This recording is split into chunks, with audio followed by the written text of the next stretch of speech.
kumwamini Mungu. Voilà, tu as déjà cru en Dieu. Wewe ushakumwamini Mungu. Tu as déjà accepté Jésus. Ushakumkubali Yesu. Ne regarde pas en arrière. Usiangalie tena nyuma. Ne fais plus de faux pas, ne recule plus. Usifanye hatua mbaya kurudia. Qu'est-ce qui m'attire encore derrière? Kitu kinakuvuta tena Pourquoi tu commences à piétiner, à ne plus avancer? Jua nini auendelee tena mbele? Mon frère, on te connaît comme quelqu'un de chaud. Anakujua mtu wa moto moto. On te connaît comme une sœur qui est toujours engagée. Usomi wa kwanza sina hamu ya kuyasoma mbele ya makutano. D'autant plus qu'il est déjà derrière. Vile iko nyuma. C'est Psaume 60, le verset 14. Na pia ni Zaburi 16 mstari wake wa 14. Tout ce qu'on peut faire, Yote tunaweza kukifanya c'est ajouter la partie B. ni kuongeza tu sehemu yake ya pili. On dit, avec Dieu nous ferons des exploits. Anasema pamoja na Mungu tutafanya maishara. Il écrasera nos ennemis. Naye ataponda maadui zetu. Le deuxième texte que nous allons lire ce matin, c'est dans l'évangile de Luc. Usomi wa pili tutasoma asubuhi ya leo ni kitabu ya Mwinjilisti Luka, Le chapitre 17. sura yake ya 17. À partir du verset 28 jusqu'au verset 30. Toka mstari wake wa 28 mpaka 30. Si vous avez votre Bible, vous pouvez lire avec moi. Kama mna Biblia zenu unaweza kusoma pamoja nami. J'ai lisé Luc chapitre 17. Nilikuwa nikisema Luka sura yake ya 17. Nous lisons à partir du verset 28. Tunaanzia pa mstari wake wa 28. La Bible dit ceci. Biblia inasema ifuatayo: Ce qui arriva du temps de Lot kile kilifika wakati ya Loti arrivera pareillement. itafika vile vile. Les hommes mangeaient, Watu walikuwa wakikula, buvaient, wakikunywa, achetaient, wakinunua, vendaient, wakiuzisha, plantaient, wakipanda, bâtissaient. wakijenga. Mais le jour où Lot sortit de Sodome, Lakini siku ile Loti alitoka Sodomo, une pluie de feu et de soufre tomba du ciel mvua ya moto ikatoka juu mbinguni et les fit tous périr. na ikawateketeza wote. Il en sera de même le jour où le Fils de l'homme paraîtra. Itakuwa vile vile siku mwana wa mtu ataonekana. Amen. Amina. Les deux autres textes, nous allons les lire au fur et à mesure que nous allons continuer. Mausomi mbili nyingine tutayasoma vile tutaanza kuendelea. Pour ceux qui notent les thèmes de la journée, c'est avec Dieu nous ferons des exploits. Kwa wale wanaandika kishina ya siku ni pamoja na Mungu tutafanya maishara. C'était tiré de Psaume 60, le verset 14. Hiyo kishina inatoshwa Zaburi 16 mstari wake wa 14. Les plans que nous avons pris pour ces thèmes, pour exploiter cette partie du moins qu'on nous a accordé, Matengenezo tulichukua juu ya kusemezea hiyo kishina walitupatia. il avait 4 points. Ilikuwa na manukta 4.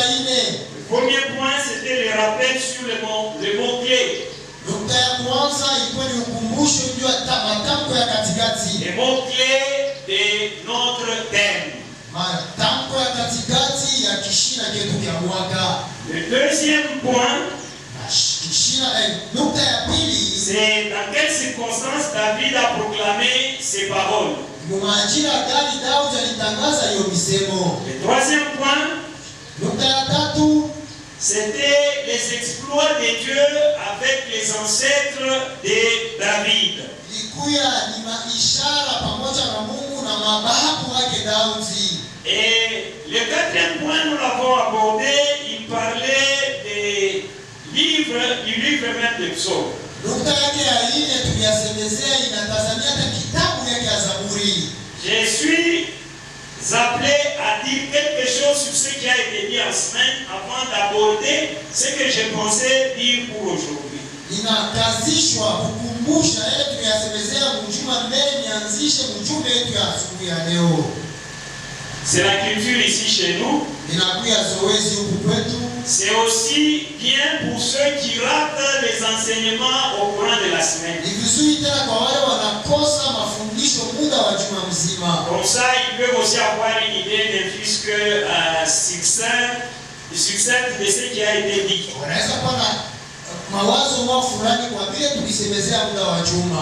Vous savez bien aimé dans le Seigneur, on nous a dit avec Dieu, c'est la première partie qui est clé là-bas.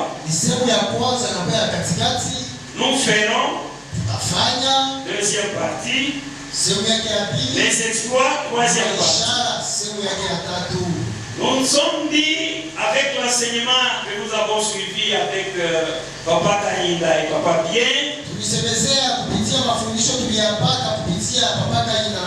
Bien, lorsqu'on dit avec Dieu,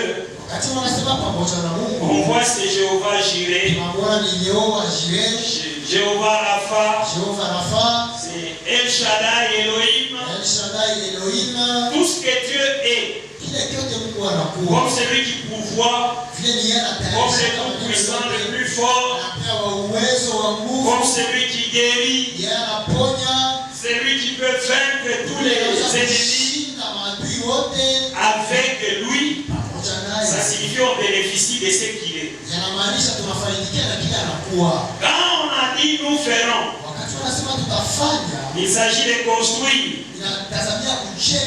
fabriquer, créer, réaliser, causer, occasionner.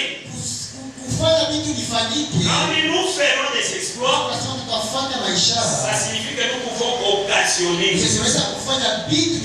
Nous pouvons fabriquer. Nous pouvons réaliser. Nous pouvons même créer. Alors les exploits en soi c'est quoi? Ce sont des actions d'éclat. Des actions mémorables. Des choses qui sortent de l'ordinaire. Ça c'était notre premier point. En parlant des circonstances dans lesquelles David a proclamé ces choses, nous nous sommes référés à 2 Samuel le chapitre 8. À partir du premier verset jusqu'au verset 14. Là on a montré un David qui a rapporté beaucoup de victoires. Alors qu'il n'avait pas une grande armée. Alors qu'il n'avait que la formation d'un berger. Ce n'était pas un militaire comme ses frères. Avec une petite troupe, il s'est rendu compte qu'il a gagné beaucoup de batailles. Et nous avons compris que, quel que soit ce qu'on est, mais si on est avec Dieu, on peut arracher des grandes victoires.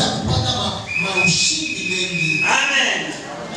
Et nous avons compris ceci, que ces victoires-là, c'est Dieu qui nous les accorde.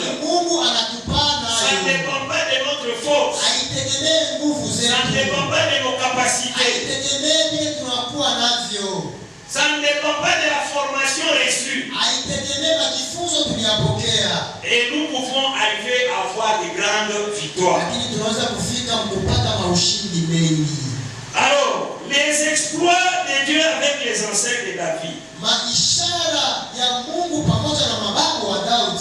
Nous avons dit qu'il y a des gens qui ont précédé David. Mais qui étaient avec Dieu. Le fait qu'ils étaient avec Dieu les a conduits à avoir de grandes victoires. Le vendredi, nous avons terminé en disant que le livre des psaumes, il a 150 chapitres. Et ces chapitres, on les a classifiés en 4. Il y a ce qu'on appelle des hymnes de louange. Il y a ce qu'on appelle des drames de libération. Il y a aussi des poèmes d'instruction. Il y a des chants de fête qui sont exploités, qui étaient exploités à des occasions spéciales. Et alors, les psaumes de cette année, du moins les psaumes qui constituent notre thème annuel, il est dans les drames de libération. Ça signifie que c'est une année de combat pour arriver à de grandes libérations, pour pouvoir libérer même des choses qu'on s'imaginait de moins, afin de les voir s'accomplir. Et nous avons dit que ces psaumes-là étaient chantés dans les cultes de l'ancien Israël. Jésus est venu comme celui qui est venu accomplir les Écritures. Il a fait aussi allusion à des psaumes. Nous avons donné certains passages là où Jésus est en train de citer des psaumes. Comme pour dire, même si nous aujourd'hui nous faisons référence aux psaumes, nous sommes dans la Bible. Ce n'est pas que nous sommes allés en dehors de la Bible. C'est lui qui est venu accomplir les Écritures. Il a fait référence aux psaumes. Nous aussi nous pouvons faire référence aux psaumes. Et ce que nous sommes en train de confesser par les psaumes, ça doit se réaliser. Et nous devons vivre ces choses. Nous avons dit, les exploits dont il est question, ce n'est pas une affaire du groupe. Ce n'est pas quelque chose de collectif. C'est quelque chose de personnel, d'individuel. On va nous montrer comment on peut arriver à des exploits. Nous avons commencé par montrer qu'il faudrait avoir une vie de sainteté, faire un effort pour parfaire sa vie. Nous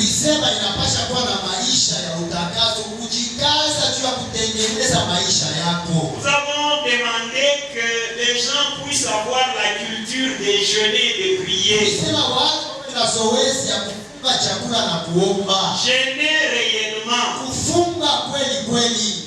Si vous ne pouvez pas les faire vous seul, impliquez-vous dans les programmes de l'église. Là où on a déjà planifié toute une semaine de jeûne, un jour chaque semaine il y a jeûne. Ne donnez pas toujours des raisons. Oh, moi j'ai un problème d'estomac. Dieu sait que tu as ton estomac là. Jésus lui-même, qui était Dieu, Fils du Dieu vivant, qui est venu du ciel, transitant par Marie, avant qu'il commence le ministère, il n'y a jamais eu quelqu'un d'autre qui a eu un ministère aussi puissant que celui de Jésus. Mais Jésus là, il a fait 40 jours, 40 nuits, sans manger, sans boire, en train de prier. Pourquoi il ne s'était pas dit, moi je viens du ciel, je suis Dieu, je ne gêne pas. Même quand on lui a posé la question au sujet de ses disciples, il a dit pendant qu'ils étaient avec lui, il pouvait, ce n'est pas gêné. Mais après, il devait gêner quand leur mari allait partir. C'est comme ça qu'il présente cette image. C'est anormal qu'un chrétien commence du 1er janvier au 31 décembre, tous les jours il ne fait que manger.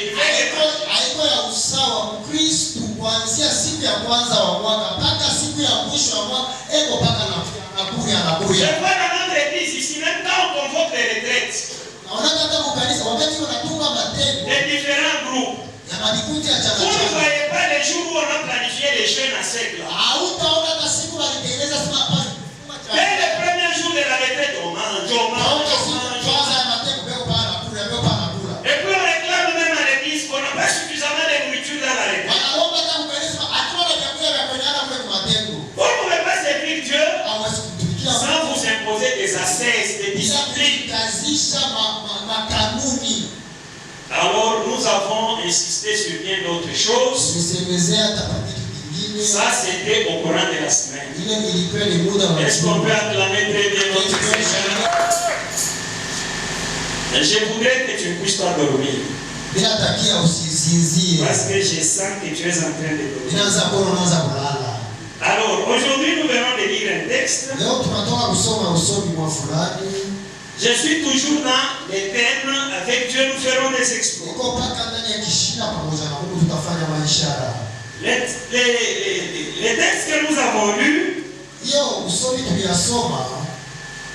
c'est une illustration de quelqu'un qui a vécu et qui a fait des exploits avec Dieu. Je voulais prendre ce texte-là pour illustrer quelqu'un qui a vécu les exploits avec Dieu. Et c'est Jésus qui est en train de parler. Il dit que ce qui avait été du temps de Noé, ça arrivera même au jour du Fils de l'homme. Les dimanches, c'est généralement le jour de la bonne nouvelle. Ici, quand on parle du jour du Fils de l'homme, on voudrait parler du jour où Jésus reviendra prendre son église.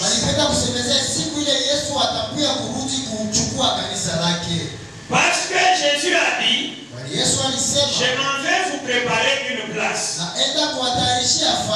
Il s'adressait à ses disciples. Nous aussi, nous sommes devenus disciples de Jésus quand nous avons cru en son nom. Donc à nous qu'il était en train de dire qu'il est allé nous préparer une place et puis il reviendra nous prendre afin que là où il est, nous aussi nous soyons là-bas. Et alors, les jours qu'il est monté au ciel, après sa mort, sa résurrection, il s'est fait voir à beaucoup de gens. Comme pour dire, effectivement, je suis ressuscité. Parce qu'il ne manque jamais des gens qui ont des doutes. Il fallait qu'il soit persuadé que réellement il est ressuscité.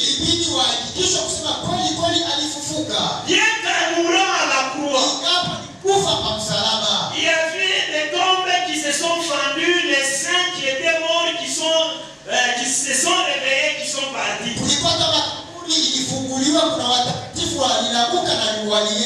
Les gens qui passaient par les cimetières pouvaient constater que les cimetières étaient ouverts et personne ne les avait profanés.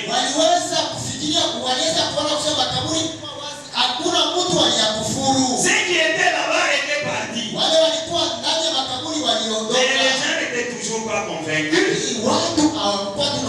Mais lui, sa mort était très populaire. On l'a suspendu au vu au su de beaucoup de gens. Beaucoup de gens suivaient les cortèges. Ils ont vu comment il est mort. Certains ont assisté même quand on est allé placer les corps dans les cimetières. Et alors quand il ressuscite, il se fait voir. Alors les gens voient qu'effectivement et il est monté. Pendant qu'il montait, les gens le voyaient partir. La Bible nous dit, de la même manière qu'il est parti, il reviendra. Tout œil le verra. Mais ne peuvent aller à sa rencontre. C'est seulement ceux qui ont cru en sa parole, en son nom. Ce sont ceux-là qui vont aller le rencontrer. Et alors, dans ce texte, on nous dit, lorsque ce jour-là arrivera, les gens seront en train de manger, de boire, de se marier, de faire toutes les choses comme ils sont en train de les faire. Mais ils seront surpris. Alors, il présente l'image de Lot. Lot, c'était un jeune homme qui par la suite est devenu une grande personne, qui a cru d'abord en son oncle. Quand son oncle a eu le message de quitter et de partir, je pense que tout le monde dans la famille ne le comprenait pas. Certainement qu'on l'a trouvé drôle. Vous comprenez que je suis en train de parler d'Abraham. On vient par une révélation lui dire de quitter et de partir. Abraham décide, il s'en va. L'autre les suit. Il les suit dans sa conviction là. Dans sa foi qu'il avait et ce qu'on lui avait dit. Ils sont partis. Ils ont vécu ensemble plusieurs années. Et là où ils étaient en train de vivre, ils ont vu comment leur richesse s'agrandissait. La richesse de ce moment-là, c'était les bétails. C'était aussi les champs. Plus ils s'enrichissaient, des conflits sont nés entre leurs serviteurs. Et pour mettre fin à ces conflits, il fallait qu'ils se séparent. Ils se sont séparés. L'autre est allé du côté Sodome et Gomorrhe. Écoutez bien aimés dans le Seigneur. On peut se séparer, mais on ne doit pas se diviser. Ils se sont séparés. L'autre est allé de l'autre côté. Abraham est resté. Maintenant là où l'autre est allé, c'est là qu'il y a mon problème. Il arrive là-bas, il trouve une ville avec toute la méchanceté du monde, les mauvaises choses du soir. Mais lui, il va vivre là-bas en se rappelant du Dieu d'Abraham. Il va rester avec Dieu. Bien-aimé dans le Seigneur, quand on dit avec Dieu nous ferons évoluer, il s'agit de demeurer. Quel que soit l'endroit où vous êtes, il s'agit de persévérer.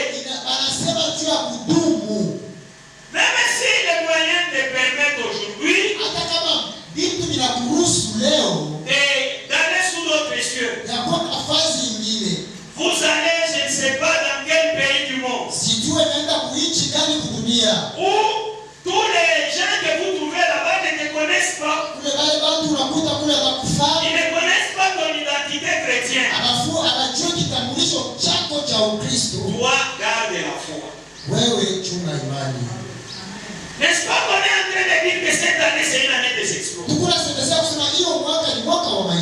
cette année des exploits, tu peux avoir des ouvertures. Tu en auras certainement.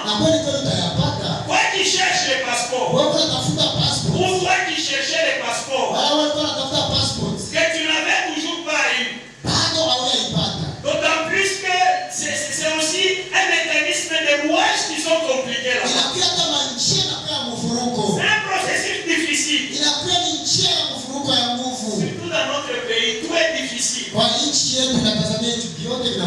L'autre, c'est difficile. Il faut que les gens créent ce même verrou. L'électricité, c'est difficile. Il faut que les gens cherchent même des panneaux et des groupes électrogènes. Les études, c'est difficile. Il faut que les gens payent chaque mois pour leurs enfants. Nous sommes dans des difficultés. Mais je vous dis bien aimé, cette année, les passeports que tu cherchais, tu vas avoir. Tu vas voyager. Mais là où tu vas partir, là, n'oublie pas que tu es enfant de Dieu. Garde ta foi. L'homme est allé dans un milieu pollué. En termes de comportement, en termes de mode de vie, c'était terrible. Nous allons le lire tout à l'heure. Mais l'autre a gardé sa foi. Il avait appris auprès de son oncle Abraham.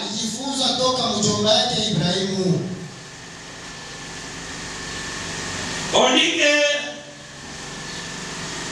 il sera de même le jour du Fils de l'homme, lorsque le Fils de l'homme paraîtra.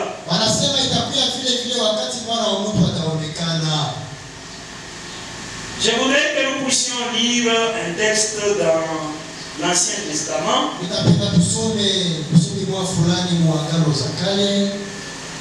Cherchons Genèse,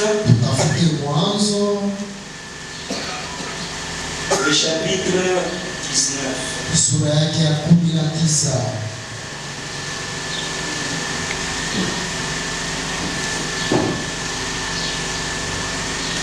Genèse chapitre 19. Lisons d'abord à partir du premier verset. Les deux anges arrivèrent.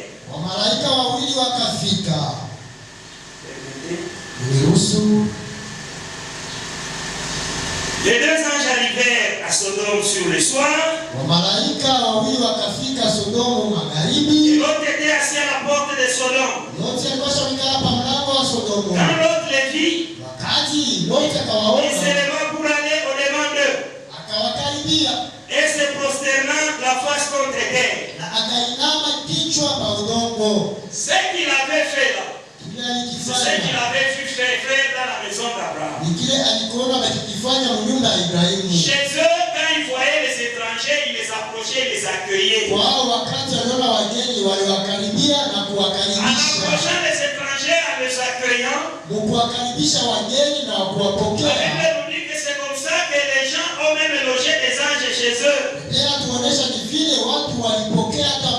Comme nous sommes en train de vous parler sous forme d'enseignement aussi. Ne gardez pas toujours vos maisons fermées.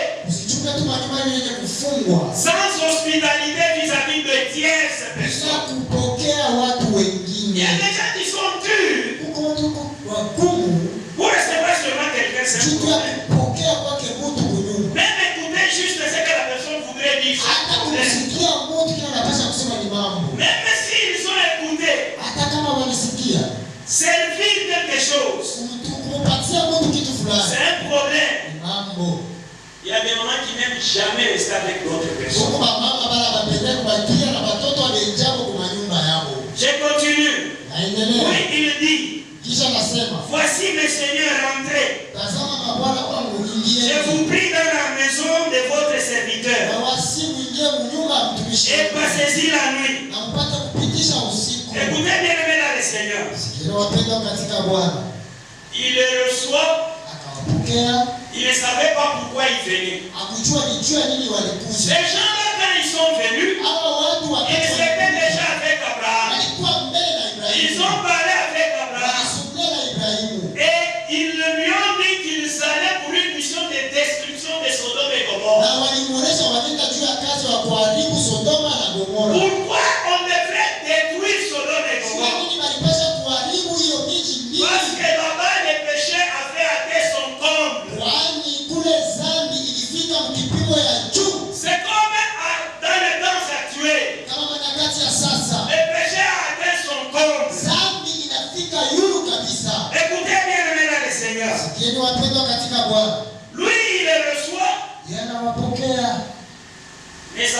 pourquoi ils étaient en train de vivre. Bila kujua kazi yao ilikuwa nini. C'est dans la suite du texte qu'on découvre ce qu'ils venaient faire. Ni mwaye inafuata mausomi tunajua kile walikuwa kufanya. Les anges ont dit, malaika wakamuonesha où ces personnes-là, les anges qui étaient hawa watu, ils lui ont dit que nous on ne va pas rentrer ici dans la maison de dans la maison de quelqu'un.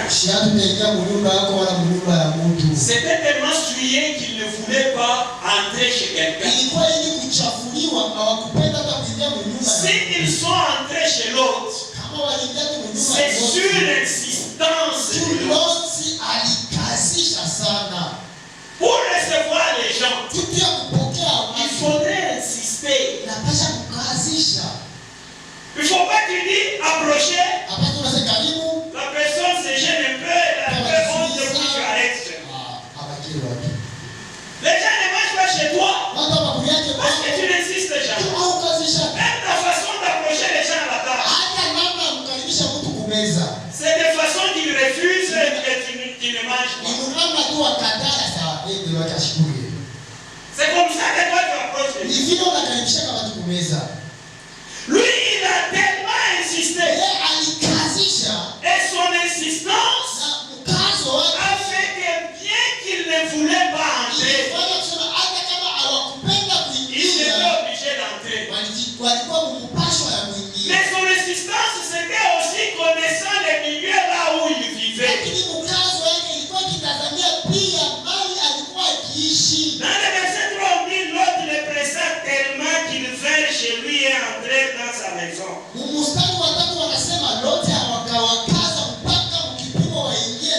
Il leur donna un festin et fit cuire des pains sans levain et ils mangèrent.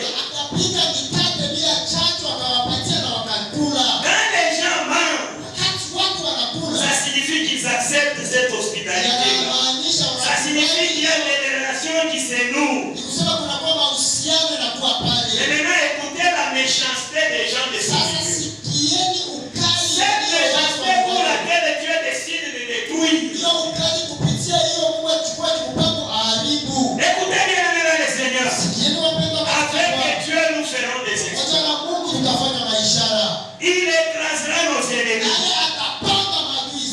Nous sommes dans les versets 4. Il n'était pas encore couché que les gens de la ville, les gens de Sodome entourèrent la maison. Depuis les enfants jusqu'aux vieillards, toute la population était accourue. Quand un endroit se pervertit, quand un milieu s'habille, vous allez le constater à partir des enfants. Ils sont les miroirs d'un endroit. Pour ceux-là qui ne les savaient pas, vous pouvez connaître une famille à partir de comment les enfants se présentent. Quand vous voyez les enfants délabrés, déchiquetés, comment là, avec des langages dépravés, comprenez qu'il y a quelque chose qui ne va pas dans la famille. Même si les gens font semblant de paraître bien, soyez avec leurs enfants, vous saurez ce qu'ils sont. Ici, on dit que du plus petit jusqu'au plus grand, dans cette ville-là, ils sont allés chez l'autre. Et qu'est-ce qu'ils vont faire là-bas? Ils appelèrent l'autre et lui dirent, où sont les hommes qui sont entrés chez toi cette nuit? Faites-les sortir vers chez nous, vers nous, pour que nous les connaissions. Ici, connaître, vous pouvez interpréter de plusieurs façons. Je vous épargne les détails là-dessus.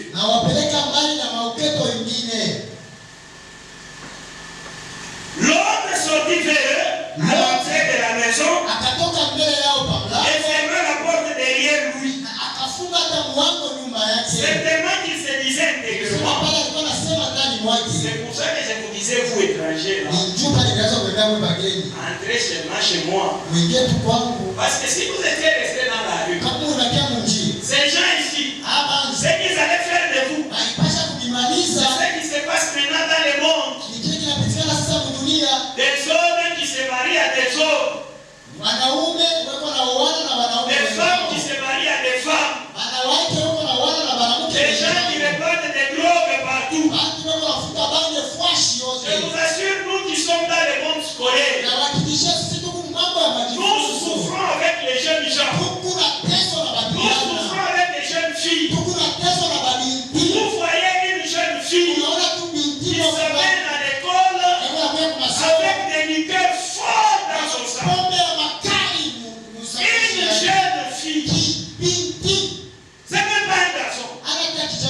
Et puis elle arrive là et commence à livrer les amis de sa fille. Il y a tellement de dénominations de drogues qu'on les trouve que c'est normal. Non, les gens sont en train de trouver ça normal. Avec le fouet que vous avez refusé à l'école là.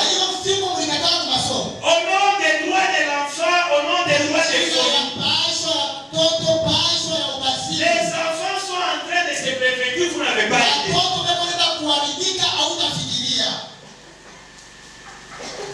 Et alors, qu'est-ce qui va se passer?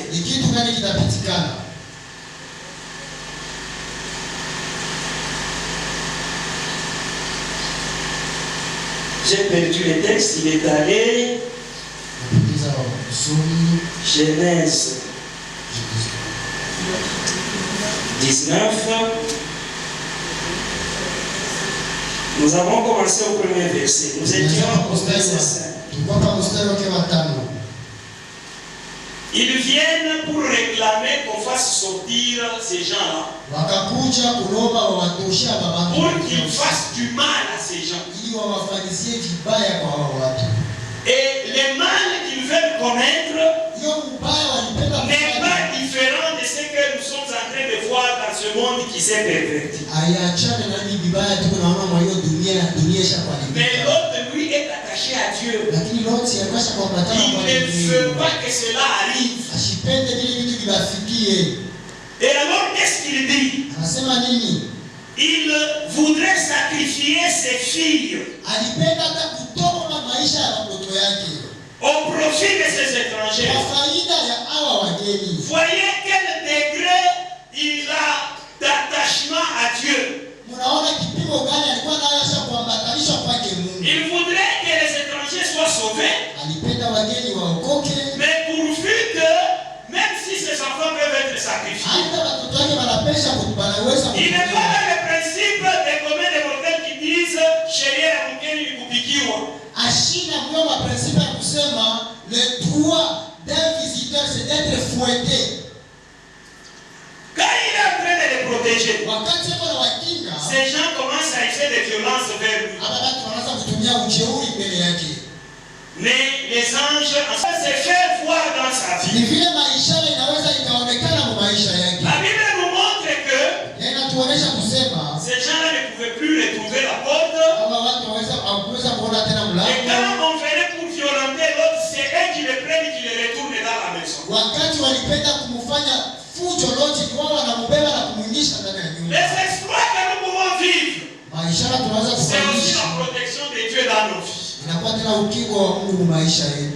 Les gens peuvent te haïr au boulot. Les gens peuvent chercher à t'empoisonner. Dans les quartiers, les gens peuvent chercher des mauvaises choses contre toi. Mais je t'assure, tant que tu es au service de Dieu, tant que tu t'attaches à Dieu, tu vas vivre les exploits de Dieu qui sont une protection particulière et spéciale. Amen. Qu'est-ce qu'ils vont faire? Ils les récupèrent, ils les sécurisent. Ils ne s'arrêtent pas là. Ils lui disent, Amen.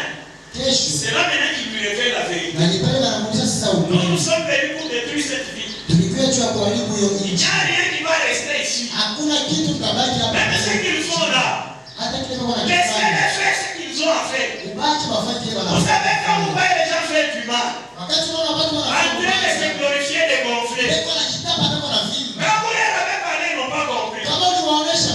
Laissez-leur faire. Les conséquences corrigent mieux que les conseils.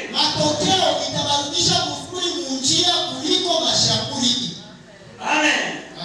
Laissez-le. Écoutez bien dans le Seigneur. Ces jours-là, on a dit à l'autre maintenant la vérité. Nous sommes venus pour détruire cette vie. Avoir des autres enfants, des connaissances. Dites-leur, ils viennent s'abriter. Demain, nous partons. Il est allé. Il a parlé à ses filles. Parce que celles qu'il voulait livrer, ce sont celles qui étaient encore sous son toit. Il y a d'autres qui étaient dans leur ménage. On est allé leur avertir. On leur a dit, ça va gâter ici. Pardon. Ils ont dit, nous avec nos maris de Sodome, quittez. Ah, toi aussi. Vous savez quand on donne des conseils à quelqu'un, les gens ont tendance à mépriser ces conseils. Les gens ont tendance à ne pas prendre au sérieux quand on leur parle des choses sérieuses. Bien aimé dans le Seigneur, il est réservé aux hommes de mourir une fois après quoi viendra les jugements. Il y a un temps où les choses vont s'arrêter. La Bible vient de nous dire que ce qui arriva du temps de Sodome et Gomorrhe, ça arrivera au jour du Fils de l'homme. Dieu mettra fin à ce monde pour qu'on commence notre monde. Et nous pourrons accéder à ce monde-là. Ceux qui auront cru qui auront persévéré, ce sont ceux-là. Garde ta foi. Et personne ne te trompe. Ne sois pas limité seulement sur les exploits matériels, les exploits financiers. Ce sont les choses d'ici-bas. C'est bien de les avoir, de les exploiter, de les consommer, mais garde beaucoup plus ta foi. Amen. Écoutez bien le Seigneur. Ces filles-là ont méprisé. Je suis sûr qu'il a contacté aussi d'autres personnes avec qui il pouvait traiter bien. Les gens qui sont chez moi là, ce sont des gens qui viennent du ciel. Ils viennent dire que Dieu va détruire. Ils ont regardé les feux de leur bar. Ils ont écouté leur musique là qu'ils écoutaient de ce temps-là. C'est comme les musiques que les gens écoutent maintenant, les musiques profanes là. On parle que des sexes, on existe dans le monde de l'homme. Vous pouvez monter à Saint-Baptiste, vous écoutez ça, les confrères là, les officiers, ils sont contents de mettre ça à l'état. Ils sont même fiers de ça. On leur a dit on va détruire. Ils ont refusé. Bon, le matin, l'autre il prend ses filles qui étaient à la maison, son épouse et les anges. Lui-même il décide, il n'est pas très convaincu. Mais comme il avait les yeux d'Abraham, c'est Abraham qui plaignait pour lui. Les anges sont obligés de les tirer de là de force. Et alors il commence à sortir. Bien aimé dans le Seigneur, l'autre sera sauvé. L'exploit le plus grand dans la vie de l'homme, c'est d'être sauvé et ne pas périr au dernier jour.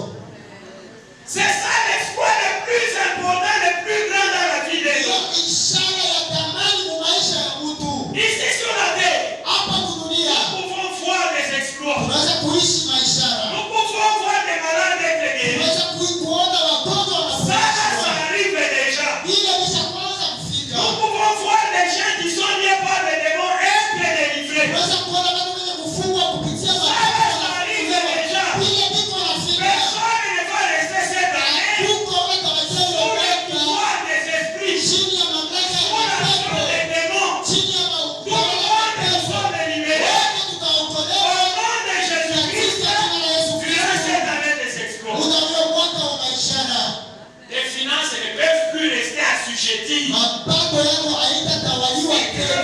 Rien que tu faisais sur le plan financier. Kama hakuna kitu kwa nafanya mwani ya mapato. Commence maintenant. Anza sasa. Tu vas voir que ça va prospérer. Utaona kusema vitaendelea. Même si tu faisais des affaires qui marchaient en dents de scie. Hata kama ulikuwa unafanya ça va aller. hapo Parce que nous sommes maintenant une année des exploits. kwani tuko mwaka wa maishara. Il y a bien des choses. Kuna vitu vingi. Même si tu ne pouvais pas avoir des enfants. Hata kama bado unapata. Tu peux rester quelques années dans ton ménage. Tu as vu le père des enfants. Peut-être que tu as connu des opérations compliquées. Au nom de ce Dieu que nous confessons dans cette église. Au nom de ce Jésus qui est ressuscité dans notre corps. Celui-là même qui a donné des enfants à Sarah. Il a donné des enfants à Rachel. Il a donné des enfants à tous les stériles de la Bible.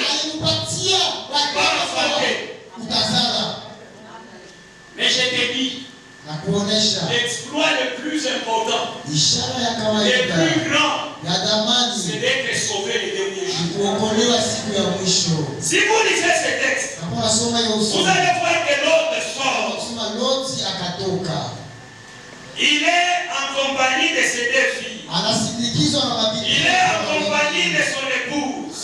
Ils sont en train de partir. Pendant qu'ils sortent, on dit que la pluie du feu. Oh, alléluia, bien-aimé. Il y a le feu. Et cette pluie-là est tombée sur la ville de Sodome, sur la ville de Gomorrhe, et tout est en train de se brûler. Il y a feu et feu. Parfois, il y a le feu qui allume, qui brûle, il y a des bulles qui restent. Il y a le feu qui brûle, il y a certaines histoires qui restent. Mais celui-là, il venait tout détruire. Il y a des gens qui seront consumés. On ne va même pas garder la dent. Mais l'autre est sorti de cette histoire. N'est-ce pas un exploit? Un grand exploit. Il a été parmi les quelques personnes qui ont été sauvées. À cause de sa foi en Dieu. Je suis en train de terminer. Quand ils sortent, ils sont en train de partir. Son épouse se souvient. Ça, c'est moi qui commande. Et ses amis sont restés là-bas. Avec lesquels il trompait son mari. Se rappelle que ses meilleurs bijoux sont restés là-bas. Il s'est rappelé qu'il y a quelqu'un qui lui avait promis de passer le matin et lui donner quelque chose.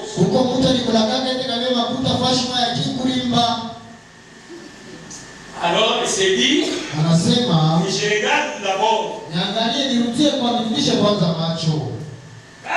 retourne le soir. Écoutez, Jésus nous a dit, celui qui met la main à la charrue et regarde en arrière n'est pas digne de moi. Toi là, tu as déjà cru en Dieu. Toi là, tu as déjà cru en Dieu. Tu as déjà accepté Jésus. Ne regarde pas en arrière. Ne fais plus de faux pas, ne recule plus. Qu'est-ce qui m'attire encore derrière? Pourquoi tu commences à piétiner, à ne plus avancer? Mon frère, on te connaît comme quelqu'un de chaud. On te connaît comme une sœur qui est toujours engagée. Pourquoi tu es choriste? Pourquoi tu es assis là? Pourquoi c'est ici? Tu es intercesseur. Quand les intercesseurs prient, pourquoi toi tu ne viens pas? Oh, on m'avait énervé. Oh, on m'a parlé. Laissez-moi parler.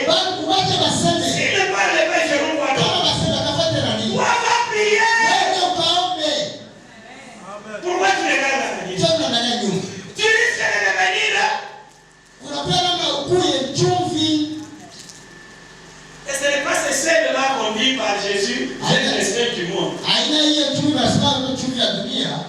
Je pense qu'il y a des pays de chumvi tunataka sasa kifuaro. On ne peut pas exploiter. Mais regarde un peu en arrière. Regarde devant. C'est là-bas que tu es en train d'aller pour les saluts. Inclinons-nous en prière. Je vais inviter notre pasteur. C'est lui qui va continuer à faire.